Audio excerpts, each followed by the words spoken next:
പന്മന പനേനാർകാവ് പൂരത്തിന്റെ സംഭാവന ഏറ്റുവാങ്ങി. ആനപ്രേമി സംഘത്തിന്റെ നേതൃത്വത്തിൽ മാർച്ച് 23-നാണ് പനേനാർകാവ് പൂരം നടക്കുന്നത്.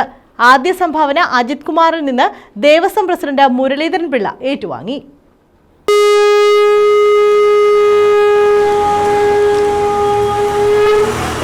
മേളപ്രമാണി കല്ലൂർ ഉണ്ണികൃഷ്ണന്റെ നേതൃത്വത്തിൽ 101 കലാകാരന്മാർ പങ്കെടുക്കുന്ന പനേനാർകാവ് പൂരത്തിന്റെ ആദ്യ സംഭാവനയാണ് ഏറ്റുവാങ്ങിയത്.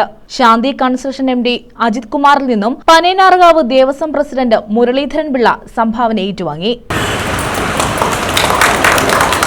ഈ പൂരം തൃശ്ശൂർ പൂരം അല്ലേ, അല്ലെങ്കിൽ കൊല്ലം പൂരം എൻ്റെ കുഞ്ഞുനാൾ പോലെ കേട്ടു വളർന്ന പൂരമാണ്. അതിനുശേഷം ഞങ്ങളുടെ തൊട്ടടുത്തുള്ള പന്മന പൂരം, അത് ഞാനുമായിട്ട് ഏറ്റവും കൂടുതൽ ബന്ധമുള്ള ഒരു പൂരമാണ് എന്ന് പറയുന്നത്. പനേനാർകാവ് പൂരം കുറേ നാളായിട്ട് നിങ്ങൾ ഗംഭീരമായിട്ട് കൊണ്ടുവന്ന് എല്ലാം ഭഗവതിയുടെ കടാക്ഷത്താൽ ഗംഭീരമാണ്. ഈ വർഷവും ധന്യമാകട്ടെ. കേരളത്തിൽ ഇപ്പം സന്തോഷപ്രദമായ കേരളത്തിലല്ല ഭാരതം ഒട്ടുക്ക് അറിയപ്പെടുന്ന ഒരു മഹനീയ ആന പ്രേമികളുടെ പൂരമായിട്ട് മാറട്ടെ എന്ന് പ്രസിഡന്റ് മുരളീധരൻ പിള്ള അധ്യക്ഷത വഹിച്ചു.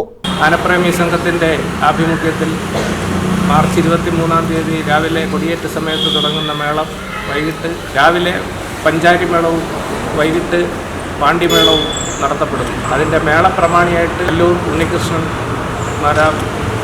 മുഖ്യ കാർമ്മികത്വം വഹിക്കുകയാണ്. ആദ്യ സംഭാവന സ്വീകരിക്കുന്ന ചടങ്ങാണ് ഇന്നിവിടെ നടക്കുന്നത്. പൂരം കമ്മിറ്റി കൺവീനർ സന്തോഷ് കുമാർ സ്വാഗതം പറഞ്ഞു. ബ്ലോക്ക് പഞ്ചായത്ത് അംഗം നിഷ സുനീഷ്, വാർഡ് അംഗം Abdul Samad, Devaswom secretary Sivaprasad, Kumbalath Rajendran, Sunil Kumar, Sadasivan Pillai, advocate Sunil Viswanathan, KG Viswambharan, Arun Chambakkadavu, Radhakrishnakurup, Sarath, Ashokan തുടങ്ങിയവർ പങ്കെടുത്തു. ആനപ്രേമി സംഘത്തിന്റെ നേതൃത്വത്തിൽ നടക്കുന്ന പനേനാർകാവ് പൂരം മാർച്ച് 23 ഞായറാഴ്ചയാണ് നടക്കുന്നത്. News bureau, Chavara.